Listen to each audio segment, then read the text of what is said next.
Just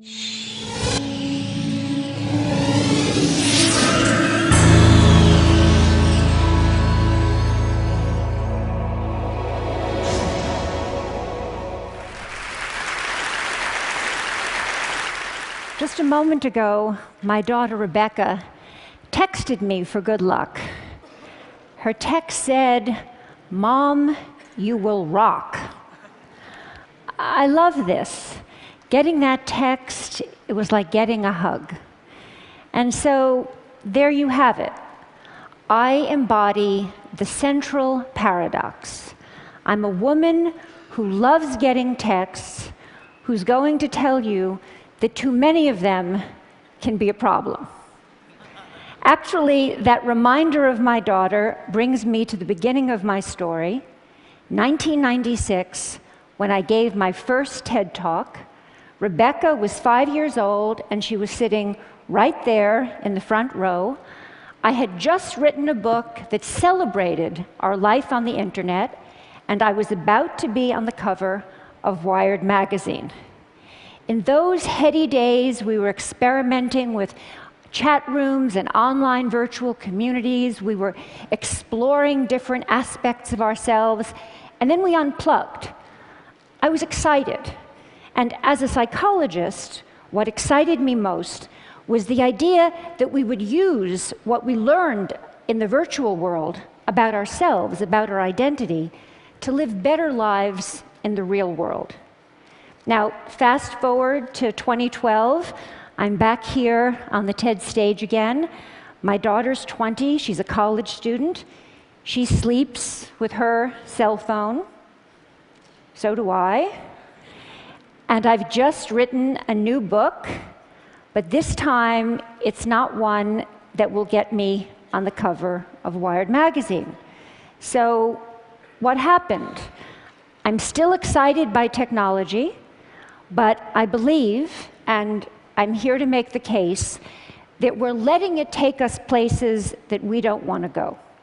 Over the past 15 years, I've studied technologies of mobile communication, and I've interviewed hundreds and hundreds of people, young and old, about their plugged-in lives.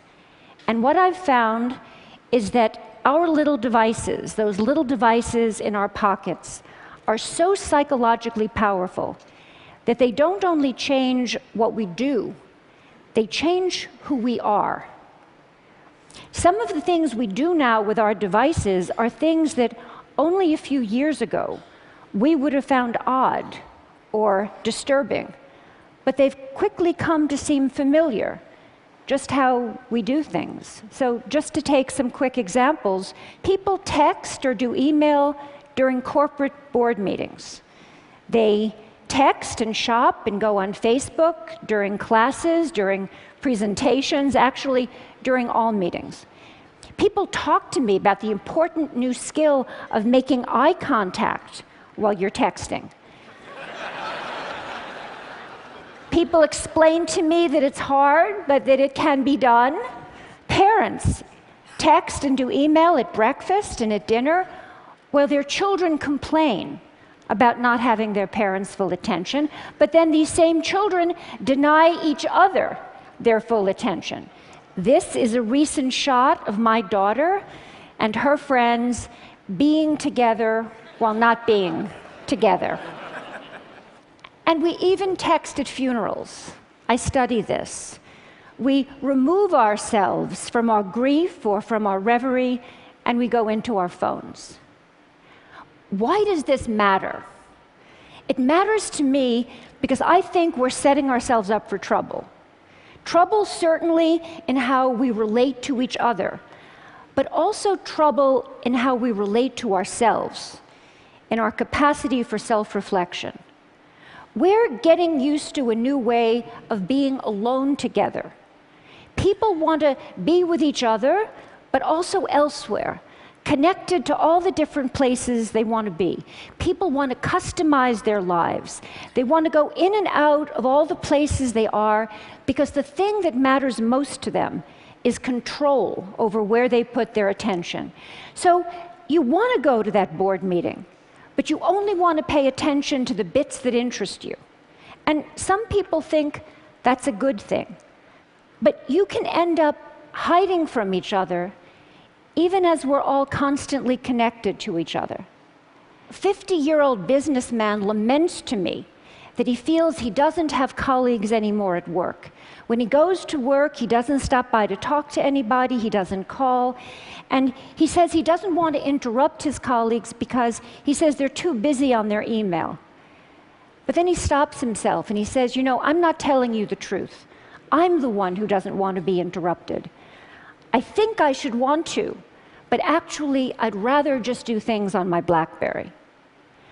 Across the generations, I see that people can't get enough of each other if and only if they can have each other at a distance in amounts they can control. I call it the Goldilocks effect. Not too close, not too far, just right. But what might feel just right for that middle-aged executive can be a problem for an adolescent who needs to develop face-to-face relationships. An 18-year-old boy who uses texting for almost everything says to me wistfully, someday, but certainly not now, I'd like to learn how to have a conversation. When I ask people, what's wrong with having a conversation? People say, I'll tell you what's wrong with having a conversation. It takes place in real time, and you can't control what you're going to say. So that's the bottom line. Texting, email, posting, all of these things let us present the self as we want to be. We get to edit, and that means we get to delete. And that means we get to retouch the face, the voice, the flesh, the body. Not too little, not too much, just right. Human relationships are rich, and they're messy, and they're demanding. And we clean them up with technology. And when we do, one of the things that can happen is that we sacrifice conversation for mere connection. We shortchange ourselves. And over time, we seem to forget this, or we seem to stop caring. I was caught off guard when Stephen Colbert asked me a profound question. A profound question. He said, don't all those little tweets, don't all those little sips of online communication add up to one big gulp of real conversation? My answer was no, they don't add up. Connecting in sips may work for gathering discrete bits of information. They may work for saying, I'm thinking about you, or even for saying, I love you. I mean, look at how I felt when I got that text from my daughter. But they don't really work for learning about each other, for really coming to know and understand each other. And we use conversations with each other to learn how to have conversations with ourselves. So a flight from conversation can really matter because it can compromise our capacity for self-reflection. For kids growing up, that skill is the bedrock of development. Over and over I hear, I would rather text than talk. And what I'm seeing is that people get so used to being shortchanged out of real conversation, so used to getting by with less, that they become almost willing to dispense with people altogether. So, for example, many people share with me this wish that someday a more advanced version of Siri, the digital assistant on Apple's iPhone, will be more like a best friend, someone who will listen when others won't. I believe this wish reflects a painful truth that I've learned in the past 15 years. That feeling that no one is listening to me is very important in our relationships with technology. That's why it's so appealing to have a Facebook page or a Twitter feed, so many automatic listeners.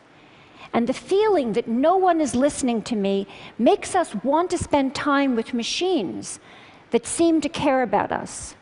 We're developing robots, they call them sociable robots, that are specifically designed to be companions to the elderly, to our children, to us.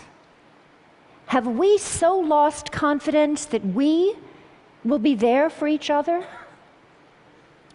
During my research, I worked in nursing homes, and I brought in these sociable robots that were designed to give the elderly the feeling that they were understood. And one day I came in, and a woman who had lost a child was talking to a robot in the shape of a baby seal. It seemed to be looking in her eyes. It seemed to be following the conversation. It comforted her. And many people found this amazing. But that woman was trying to make sense of her life with a machine that had no experience of the arc of a human life. That robot put on a great show. And we're vulnerable. People experience pretend empathy as though it were the real thing. So, during that moment, when that woman was experiencing that pretend empathy, I was thinking, that robot can't empathize. It doesn't face death. It doesn't know life. And as that woman took comfort in her robot companion, I didn't find it amazing. I found it one of the most wrenching, complicated moments in my 15 years of work. But when I stepped back, I felt myself at the cold, hard center of a perfect storm. We expect more from technology and less from each other. And I ask myself, why have things come to this? And I believe it's because technology appeals to us most where we are most vulnerable. And we are vulnerable. We're lonely, but we're afraid of intimacy. And so from social networks to sociable robots, we're designing technologies that will give us the illusion of companionship without the demands of friendship. We turn to technology to help us feel connected in ways we can comfortably control. But we're not so comfortable. We are not so much in control. These days, those phones in our pockets are changing our minds and hearts because they offer us three gratifying fantasies. One, that we can put our attention wherever we want it to be. Two, that we will always be heard. And three, that we will never have to be alone. And that third idea, that we will never have to be alone, is central to changing our psyches.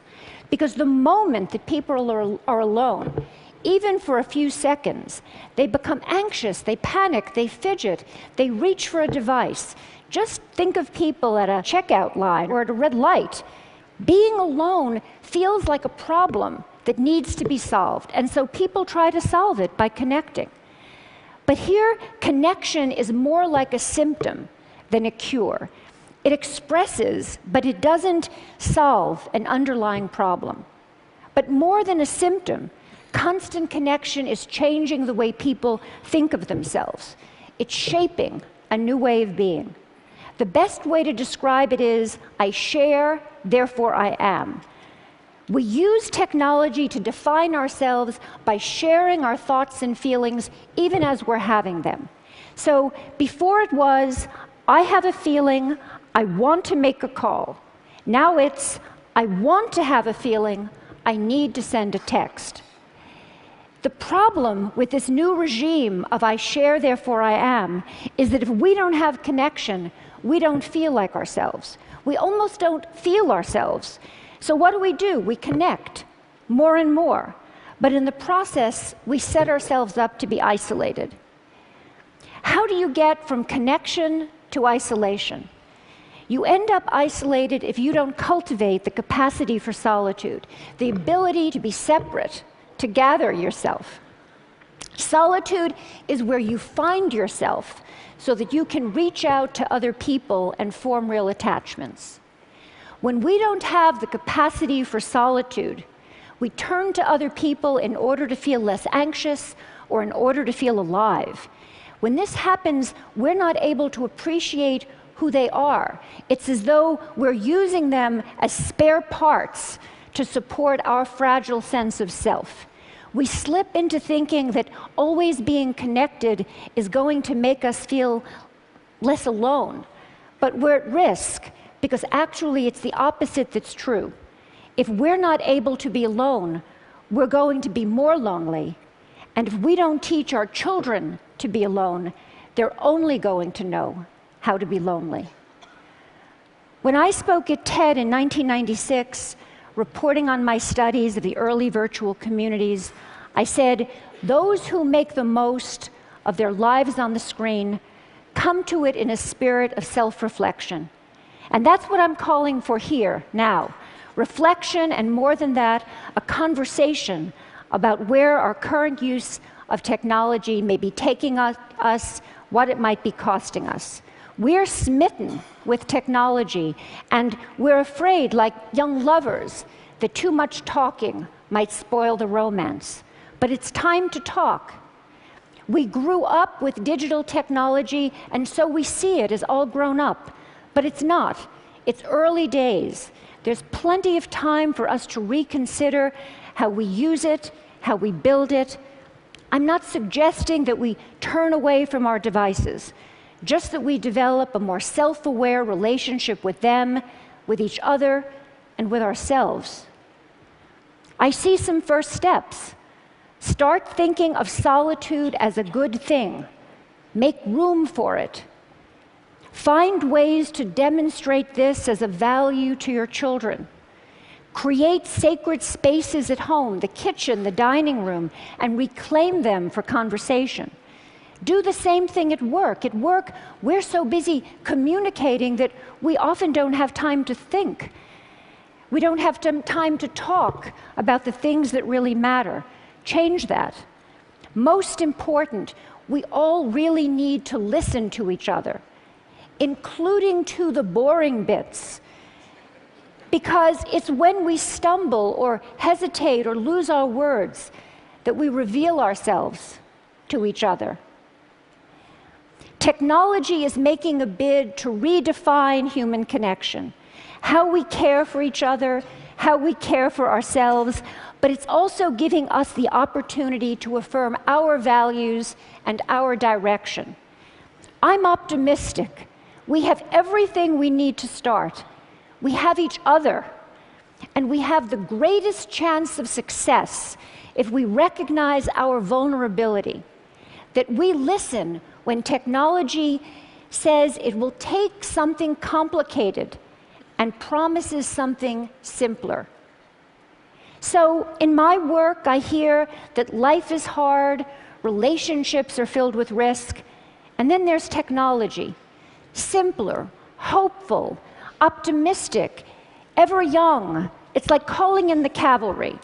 An ad campaign promises that online and with avatars, you can, quote, finally, love your friends, love your body, love your life.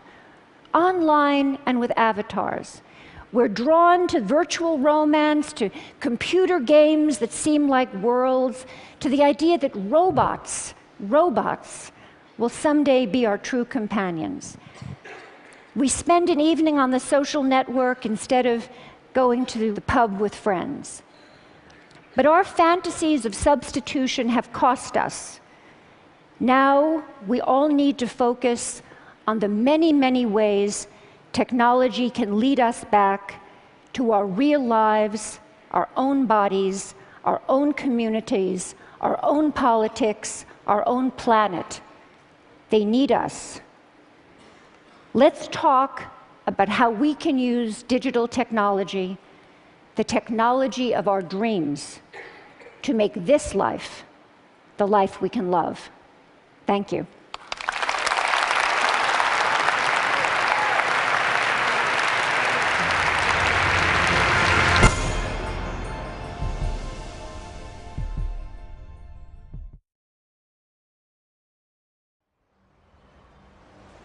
First time I ever came to New York was when I was 12.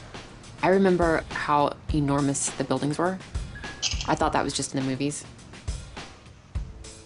I wanted to come and enjoy the city for a few days and actually relax and get a really good slice of pizza, go see major landmarks that I haven't ever been able to see. I blog for a living. I write about my feelings on my website. It was a space that I could write and design and edit myself. It was like my own little mini magazine. Being able to document things as I go along, that is really interesting to me. Best pizza, Greenwich Village. No one in Utah knows how to make a really good slice of pizza. Very nice. I definitely want to get a really good slice while I'm here. I love photography. I love writing. I mean, I'm not a professional photographer. I like to experiment with that.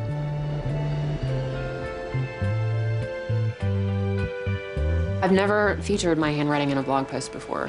I think it'll add such a human element to it that I think they'll respond.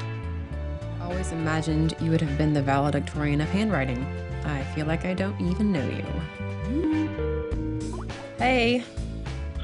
Quiet here, you got a few emails, probably about 3 that you have to answer tonight. So have you looked at the stuff that I've posted? I did. It looks great.